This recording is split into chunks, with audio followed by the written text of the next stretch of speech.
మన ప్రభు అయిన యేసుక్రీస్తు పరిశుద్ధమైన నామమున ఉదయకాల వాక్య జ్ఞానము వీక్షిస్తున్న విశ్వాసులకు, సంఘములకు, సేవకులకు, సకల పరిశుద్ధులకు దేవుని కృపయు, దేవుని సమాధానము, ఆయన మందిరంలో దీవెన మీకును మీ కుటుంబములకు కలుగునుగాక. ఆమె ఉదయకాల వాక్య జ్ఞానము 2వ రాజుల గ్రంథము 18వ అధ్యాయము 3-4 వచనాలలో దేవుని వాక్యంలో, హోషేయ తన పితరులైన దావీదు చేసినట్లు అతడు యెహోవా దృష్టికి పూర్ణముగా నీతిని అనుసరించిన ఉన్నత స్థలములు కొట్టివేసి విగ్రహములు పగలగొట్టి దేవతా స్తంభములు పడగొట్టి మోషే చేసిన ఇత్తడి సర్పం చిన్నాభిన్నములుగా చేసెను. దానికి ఇశ్రాయేలీయులు నెహుష్టాన్ అని పేరు పెట్టి దానికి ధూపం వేయించు వచ్చుచూ ఉండేది. ఇశ్రాయేలీయులు మోషే చేసిన ఇత్తడి సర్పము అనగా సంఖ్యాకాండం 21వ అధ్యాయంలో ఇశ్రాయేలు చేసిన సనుగులు, వినుగులు, గొనుగులకు, తిరుగుబాటుకు, దేవునికి మోషేకు వ్యతిరేకంగా మాట్లాడను యెహోవా దేవుడైన యెహోవా విని వారి మధ్యకు తాపకరమైన సర్పము పంపినట్లు దేవుని వాక్యంలో రాయబడింది. అప్పుడు ప్రజలు అనేకులు చనిపోయినప్పుడు వచ్చి మోషేను మా పక్షంగా ప్రభువును వేడుకో అన్నప్పుడు మోషేకు దేవుడైన యెహోవా ఇత్తడి సర్పము ఒక స్తంభముగా చేసి దాన్ని నిలవబెట్టి దాన్ని నిదానించి చూసిన వారు బ్రతుకుతారని చెప్పినప్పుడు వారు అలాగూ చేసి అనేక మంది బ్రతికారు. మోషే చేసిన ఇత్తడి సర్పము, ఇత్తడి దేనికి సూచనగా ఉంది? దేవుని తీర్పునకు, ఆయన విమోచనకు సూచనగా ఉన్నది. దేవుని తీర్పు కాబట్టి ఆ ఇత్తడి సర్పమును ఎలాగ మోషే నిలవబెట్టాడో దాన్ని నిదానించి తేరుచూచి, అంటే నిదానించి తేరుచూచుట అనగా వారు చేసిన పాపమును బట్టి దేవుని పాపం క్షమించమని అడుగుచూ దాన్ని నిదానించి తేరుచూచి వారు ఆ కరవబడిన తాపకరమైన సర్పము కాటుకు గురైన వారందరూ రక్షింపబడతారని దేవుడి వాక్యంలో రాయబడింది. దానికి సూచనగా, దానికి సాదృశ్యంగా యేసుక్రీస్తు ప్రభువారి యోహాను సువార్త 3వ అధ్యాయంలో ఇలాగూ మోషే అరణ్యంలో సర్పమును ఎలాగూ పైకెత్తెనో అలాగే విశ్వసించు ప్రతివాడు నశింపక నిత్యజీవం పొందినట్లు మనిషి కుమారుడు ఎత్తబడవలనని యోహాను సువార్త 3:14-15 వచనాల్లో రాయబడి ఉంది. అది దేని గురించి ఆయన మాట్లాడారు అంటే, యోహాను సువార్త 12వ అధ్యాయంలో ఇలాగ దేవుని వాక్యంలో అనేకులకు అర్థం కాని పరిస్థితులలో 32వ వచనంలో, నేను భూమి మీద నుండి పైకెత్తబడిన యెడల అందరినీ నా ఎదురుకు ఆకర్షించుకుంటాను అన్నాడు. అంతే, దేవుని కృప అనుగ్రహింపబడుతుంది శిలువ యాగము ద్వారా. శిలువకు సాదృశ్యముగా ఆయన భూమి మీద ఎటువంటి దేనికనే ఆయన చెప్తున్నాడు అంటే, అక్కడ చూడండి 33వ వచనం, తాను ఏ విధముగా మరణము పొందవలసి ఉండి సూచించు ఆయన ఈ మాట చెప్పాడు. కాబట్టి అనేకులకు ప్రతిగా ఆయన విమోచన క్రయధనము తాను అర్పించుకోవడానికి, అంత మాత్రమే కాక యోహాను సువార్తలో ప్రధాన యాజకుడకు కయప ఒక మాట అంటాడు యేసుక్రీస్తు ప్రభువు గురించి, ఒక మనుష్యుడు చనిపోవుట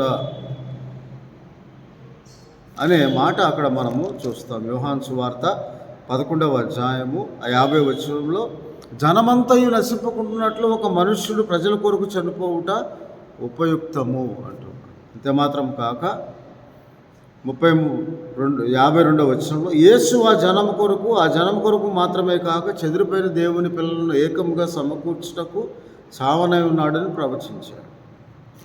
కాబట్టి యేసుక్రీస్తు ప్రభువారు కూడా యోహాను సువార్త 8వ అధ్యాయంలో, యేసు మీరు మనిషి కుమారుని పైకెత్తినప్పుడు నేనే ఆయననియు నా అంతటా నేనేమీ చేయక తండ్రి నాకు నేర్పినట్లు ఈ సంగతులు మాట్లాడుచున్నానని మీరు గ్రహించెదరని యోహాను సువార్త 8వ అధ్యాయం 29వ వచనంలో. ఒక ప్రజల కొరకు ఒక మనుషుడు చనిపోవుట ఉపయుక్తము. అందువలన యేసుక్రీస్తు ప్రభువారు గారు కూడా ఆయన నామందు విశ్వాసం ఉంచి వారు నశింపక నిత్యజీవం పొందినట్లు ఆయన పైకెత్తబడాలి. ఆయన ఏ విధంగా మరణం పొందబోతూ ఉన్నాడు, అందరి కొరకు తన ప్రాణం అప్పగింపబోతూ ఉన్నాడు. అందరి పాపములు పాప పరిహారార్థ బలిగా పాపమై మ్రాను మీద వేలాడబడి వాడు శాపగ్రస్తుడు మనము పొందవలసిన శిక్షను ప్రతిగా ఆయన మన కొరకు తన శరీరమును నల్లగొట్టబడుటకు అమూల్యమైన రక్తమును కాచి ఆయన శిలువ యాగం చేసిన ఆ శిలువను విగ్రహంగా చేసుకున్నప్పుడు ఇక్కడ నిహుష్టాన్ అని పేరు పెట్టి 2వ రాజు వారు యెహోవా యందు భయభక్తులు గలవారైండు. 17వ అధ్యాయం 33వ వచనంలో భయభక్తులు గలవారుండి ఏ జనములలో పట్టబడితిరో ఆయా జనముల మర్యాద చొప్పున చేయించి పూజించి వచ్చేది. దానికి నెహుష్టాన్ పేరు పెట్టారు, ఎత్తబడిన ఇత్తడి సర్పం స్తంభం. ఈ దినముల్లో కూడా సిలువను విగ్రహంగా చేసుకుంటూ ఉన్నాం. నెహుష్టాన్ వల్ల ధూపం వేస్తూ ఉన్నాం. కానీ సిలువలో జరిగిన యాగమును, సిలువ ద్వారా యేసుక్రీస్తు ప్రభు వారు చేసిన సమాధానం సంధిని, మనం శత్రువులమై ఉండగా దేవుని ఎడల అవిధేయులమై ఉండగా, దేవుని ఎడల తిరుగుబాటు చేసిన వారమై ఉండగా, మళ్ళీ మనం రక్షించుకోని స్థితిలో ఉండగా, మరణముకు పాత్రులుగా మనం ఎంచబడినప్పుడు మనము పొందవలసిన ఆ మరణము ఆయన శిలువ యాగము ద్వారా పొంది మనలను నీతిమంతులుగా తీర్చడానికి, దేవునితో సమాధానపరచడానికి, ఎవరు నశింపక అందరూ నిత్యజీవం పొందినట్లు యేసుక్రీస్తు ప్రభు వారు చేసిన శిలువ యాగం.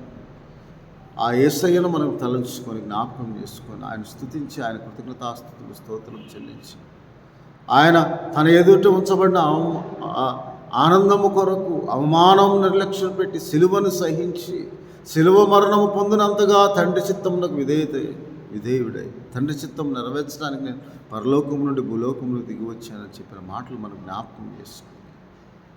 విగ్రహం వలె కాదు, ఈ లోక మర్యాద చొప్పున మనం దేవత వలె విగ్రహం వలె దాన్ని పూజిస్తూ ఉంటే అది దేనికి ప్రయోజనము కాదు. అందువల్ల 40వ వచనం 17వ అధ్యాయంలో కూడా వారు ఆయన మాట వెనుక తమ పూర్వపు మర్యాద చొప్పున జరిగించు ఉండి ఈ ప్రజలు అలాగనే యెహోవా యందు భయభక్తులు గల వారైనను తాము పెట్టుకున్న విగ్రహములను పూజిస్తూ ఉన్నారు. దానికి నెహుష్టాన్ అని పేరు పెట్టారు. కాబట్టి ఈరోజు మనం మన హృదయంలో నా విగ్రహాన్ని పగలగొట్టే హోషేయ ఎలాగూ పగలగొట్టి చిన్నాభిన్నం చేశాడో, క్రీస్తును యొక్క సిలువను మనం శరీర సంబంధమైన విగ్రహముగా ఉంటే దాన్ని చిన్నాభిన్నం చేసి దాన్ని కొట్టివేసి ఆత్మ సంబంధముగా క్రీస్తు సిలువకు మూలమైన క్రీస్తు, సిలువ వేయబడిన క్రీస్తుని మనం నమ్మి హృదయమందు విశ్వసించి రక్షింపబడాలని దేవుని వాక్యంలో రాయబడి ఉంది. కాబట్టి అపోస్తలుడైన పౌలు గారు అంటారు, విగ్రహములకు విశ్వాసులకు సాంగత్యం ఏమిటి? అందువలన మనము అలాగూ దాని విగ్రహముగా ఆరాధించుకుంటాం.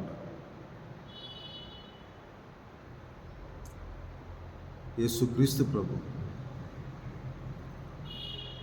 తాను ఎలాగూ అనేకులు ఆయన నామందు విశ్వాసం ఉంచారని యోహాను సువార్తలో రాయబడిన ప్రకారం మనమందరము కూడా అలాగే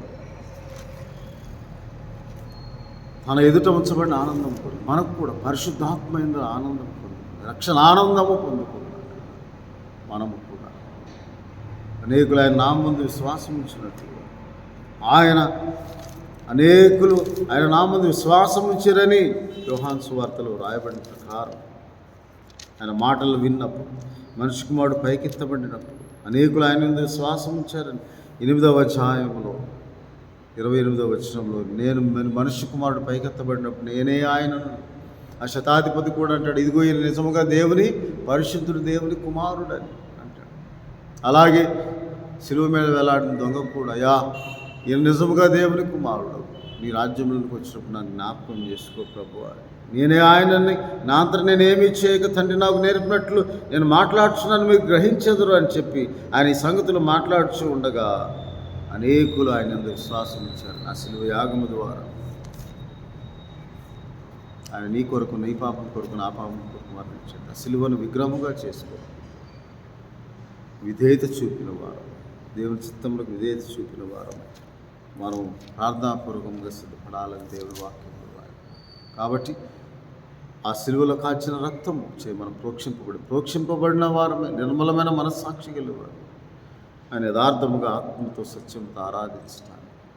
ఆయన నీ కొరకు, నా కొరకు పైకెత్తబడినప్పుడు ఆ సిలువను నిదారించి చూసి యేసుక్రీస్తు ప్రభువారిని మనం చూస్తూ కనిపెట్టుకొని ఆయన అనుగ్రహించి పాపక్షమాపణ కొరకు ఎదురు చూస్తూ ఆ సిలువలో వేలాడిన క్రీస్తును మనం జ్ఞాపకం చేసుకో, విగ్రహముగా దాన్ని చెయ్యక ఆచారంగా చేసి యెహోవా యందు భయభక్తులు గలవారైన విగ్రహముకు ధూపం వేయచునే ఉన్నారు. అలాగే మనం ఉండక నిజమైన దేవుణ్ణి ఆరాధించే వారు ఉండాలని దేవుని వాక్యంలో రాయాలి. కాబట్టి అలాగూ మనం ఈ శిలువ ధ్యానములు దేవుని ధ్యానించి ఆరాధించి స్తుతించాలని ప్రభు నామమున మీ అందరికీ ఆత్మ సహాయం దేవుడు దయచేయుగాక. ఆమె ప్రభుల స్తోత్రాలు. కృపగల దేవుడు, దయగల మా తండ్రి, శిలువ యొక్క పరమార్థములను గ్రహించి ప్రభా మా హృదయంలో నా విగ్రహము యొక్క ప్రతిమాస్వరం పుట్టివేసి దైవుని స్వరూపం నిన్ను ఆహ్వానించి మేము చేర్చుకొని మిమ్మల్ని ఆరాధించినట్లు గల ఆత్మ నడిపింపు దయచేయండి. యేసుక్రీస్తు ప్రభు వారి పరిశుద్ధమైన నామమునే ప్రార్థిస్తున్నాను తండ్రి. దేవుని ప్రేమ, ప్రభువును రక్షకుడే యేసుక్రీస్తు వారి కృప, పరిశుద్ధాత్మని చాదన సహవాసం, ఆయన ఆదరణ, శిలువ యొక్క దీవెనలు మీకు మీ కుటుంబములకు యేసుక్రీస్తు ప్రభు అనుగ్రహించి ఆశీర్వదించునుగా. దేవుని దీవించునుగా.